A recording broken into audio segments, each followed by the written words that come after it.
Bonjour, alors dans ce 4e épisode d'une série de 6 épisodes, donc il en reste 2 après celui-là, qui traite de l'exploitation en VBA des données de tableau Excel, eh bien nous allons étudier comment lire les données d'un tableau Excel contenu dans un objet range avec une boucle for next sur les index de cet objet range. En fait, cet objet range qui sera une collection range que nous appellerons RG. Dans le premier épisode, nous avons vu comment traiter les données d'un tableau Excel avec une boucle for next sur les lignes du tableur Excel, et nous avons également développé 2 petites fonctions que nous utilisons pour chacune des méthodes que nous étudions. Alors une petite fonction pour créer une feuille temporaire, qui est une copie de notre feuille source, et puis une autre petite fonction pour faire la mise en page des tableaux consolidés. Dans le deuxième épisode, nous avions étudié comment lire les données d'un tableau de données avec une boucle do while, toujours sur les lignes du tableur Excel. Et puis, dans le troisième épisode, nous avons vu comment lire ces données avec une boucle for each sur une collection range, et je vous ai proposé donc un exercice de consolidation de données pour mettre en application vos acquis. Alors, je vous mets en haut à droite ici le lien vers l'épisode précédent. Dans ce nouvel épisode, eh bien, nous allons étudier, pour commencer, quelques fondamentaux pour bien faire la différence entre les lignes et les colonnes des données du tableur Excel, et puis les champs et enregistrements d'un champ de données. Puis nous verrons comment lire les données d'un champ contenu dans un objet range, puis comme dans les épisodes précédents, eh bien, je vous proposerai un exercice pour mettre en application vos acquis. Mais avant cela, eh bien, nous allons corriger l'exercice précédent, donc l'exercice 3, qu'on aurait pu appeler « Consolider des données avec une boucle for each sur une collection range ». Alors reprenons l'énoncé de cet exercice. Après avoir appris donc à lire les données d'un tableau avec une boucle for each sur une collection range, votre mission, si vous l'avez accepté, était d'ajouter 2 champs de données à ce tableau, standard cost et markup, et de calculer pour chaque item avec la même méthode le prix de revient de chaque item en additionnant le prix d'achat avec la valeur ajoutée, avec un format numérique à 2 décimales, et l'indicateur de marge ou coefficient multiplicateur qu'on obtient en divisant le prix de vente par le prix de revient, toujours dans un format numérique, mais cette fois-ci à 3 décimales. Si vous avez accepté cette mission, alors vous avez développé cette procédure dans le module MD02 Manage Data Table. Alors revenons dans ce module et corrigeons cet exercice.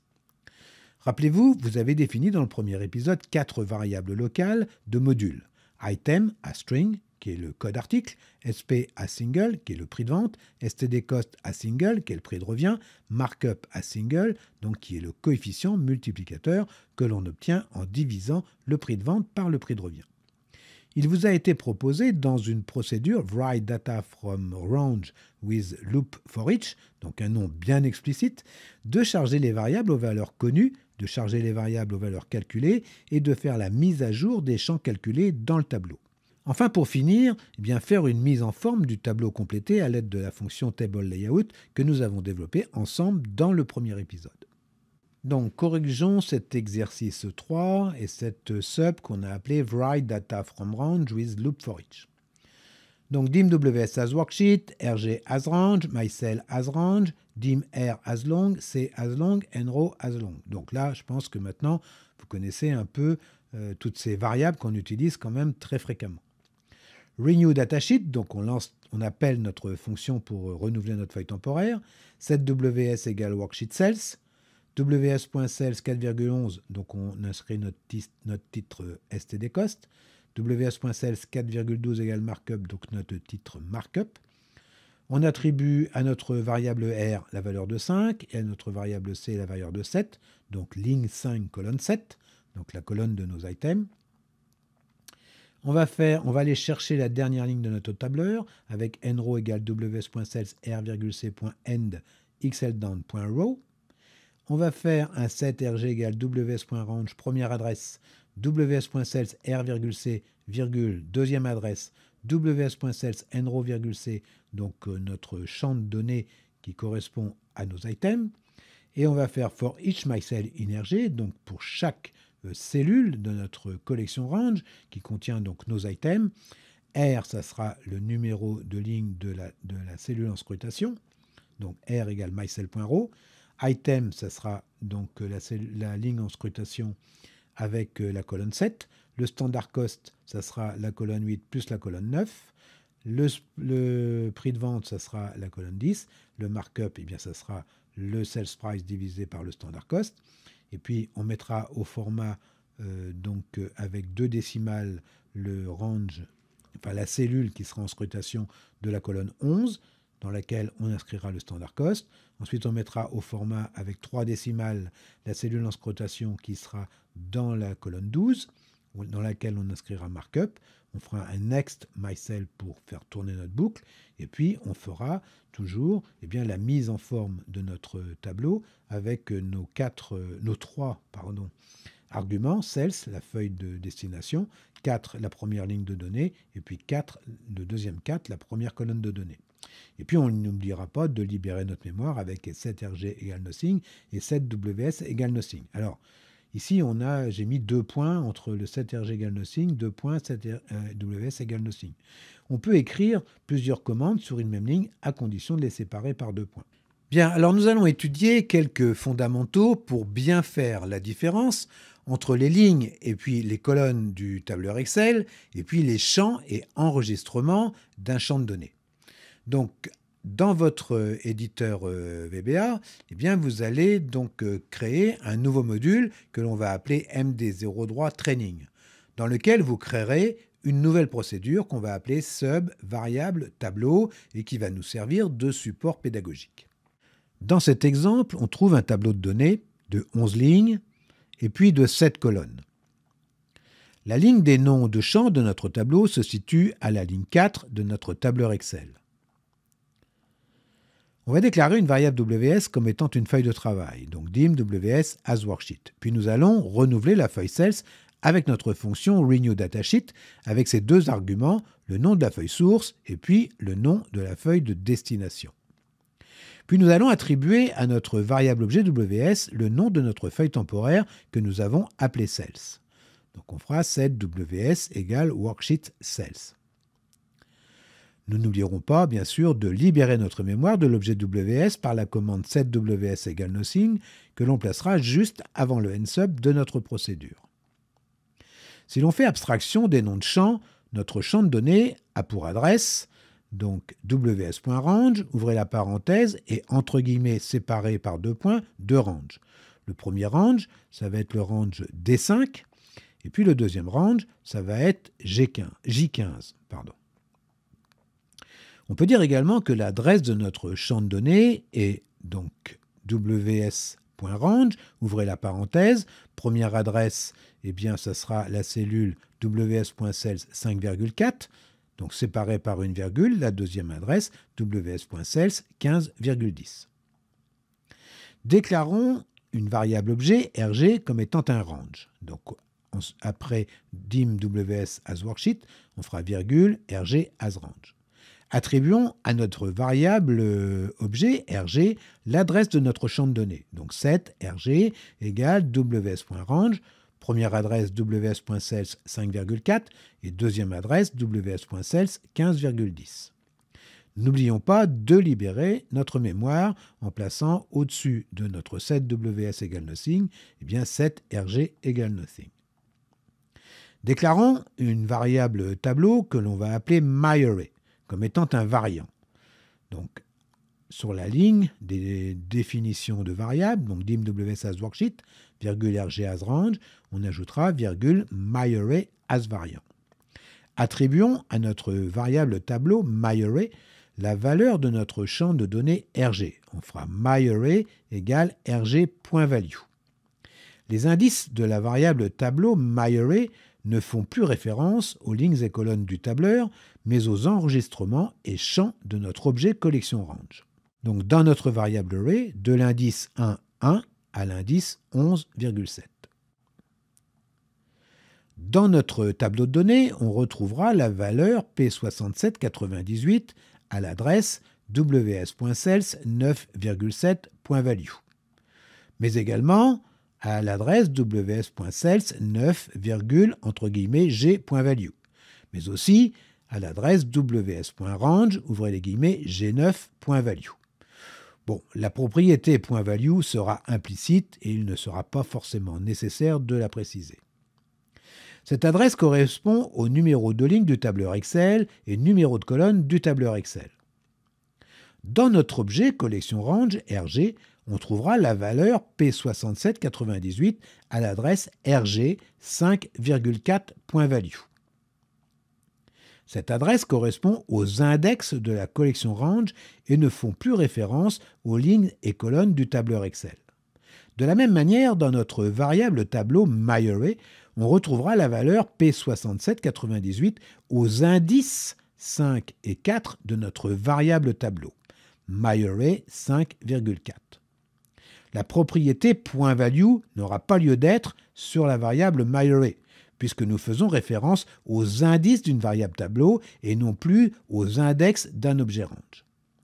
Dans une variable tableau à 2 dimensions de type variant, le plus petit indice d'enregistrement sera égal à lbond myArray,1.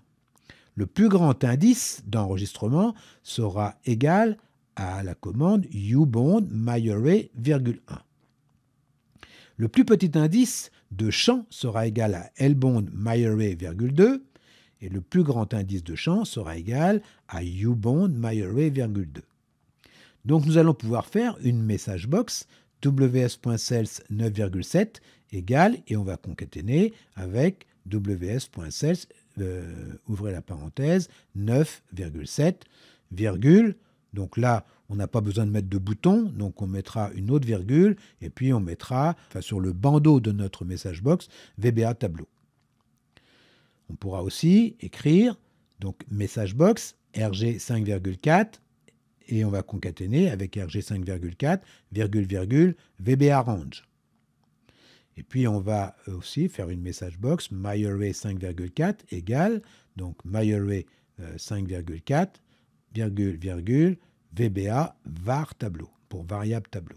Bien, nous allons apprendre donc à lire les données à partir d'un objet range avec une loop for next. Donc on va faire une sub qu'on va appeler read data from range with loop for next. Donc on va définir plusieurs variables, dimws as worksheet, rg as range et rec as long. Alors pour ne pas prêter à confusion, la méthode Excel OneClick préconisera d'utiliser la variable r pour les numéros de ligne du tableur Excel et la variable rec pour les enregistrements d'un tableau. On va lancer notre fonction renewDatasheet pour renouveler notre feuille temporaire. On va faire un setWS égale worksheet cells, set rg égale ws.cells 4,4 current région.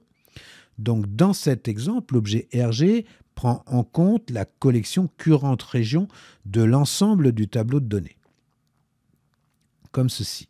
Donc quand on fait current région sur la cellule 4,4, eh bien, on obtient tout ça avec la ligne de titre. Donc on va faire item égale input box entrer un item. On va demander à l'utilisateur de nous entrer un item connu donc qui correspond au champ des items. Et for rec égale 2 to rg.row.compte.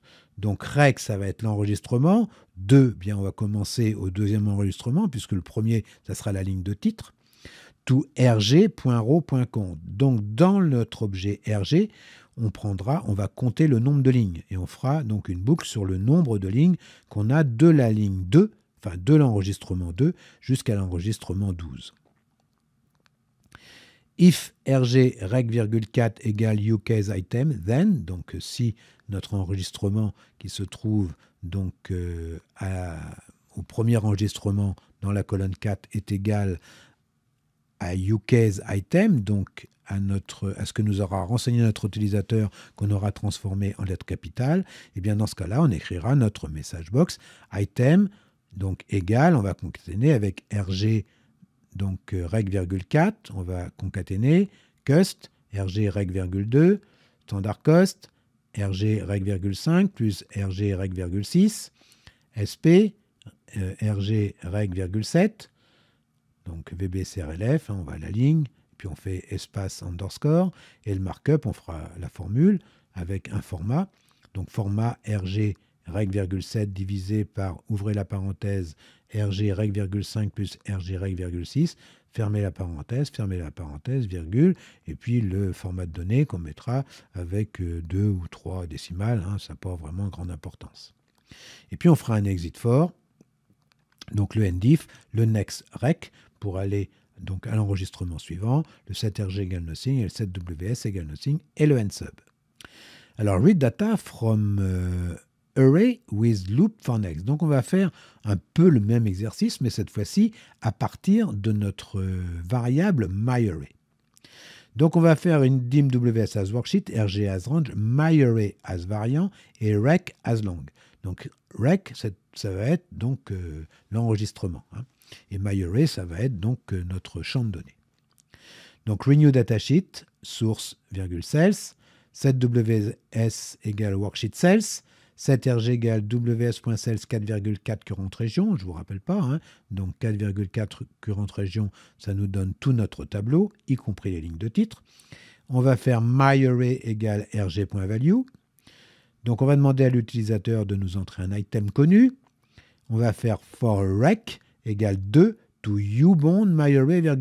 Alors je vous rappelle, ubound myArray, 1, ça va être le plus grand indice d'enregistrement de notre tableau. Lbound renvoie une valeur longue contenant le plus petit indice disponible pour la dimension indiquée d'un tableau. Ubound renvoie une valeur longue contenant le plus grand indice disponible pour la dimension indiquée d'un tableau. Et dans une variable tableau à 2 dimensions, et dans cet exemple, ubound myArray, 1 renverra le plus grand indice d'enregistrement et ubound myArray, 2 renverra le plus grand indice de champ. Donc, if ucase item égale myArray rec, 4 then, bien dans ce cas-là, on fera notre message box avec tous les éléments que l'on souhaite voir affichés. Et puis on fera un exit for, puisqu'on a trouvé notre item, et le NDIF, le nextRec, le setrg égale nothing, setws égale nothing. Donc vous voyez, il n'y a pas une grande différence entre ces deux procédures. Entre la procédure où on va lire les données à partir d'un range, et puis les données à partir d'une variable. Donc je vais vous demander un petit exercice. Vous allez créer une procédure, write data from range with loop for next. Donc vous allez ajouter 2 colonnes. Dans la colonne K, stdcost. Dans la colonne L, markup. En vous inspirant de la procédure read data from range with loop for next vue précédemment, eh bien dans une boucle for next, vous chargerez les variables item et sp et calculerez le standard cost en ajoutant compcost plus added value. Vous calculerez le coefficient multiplicateur markup en divisant le sales price par le standard cost.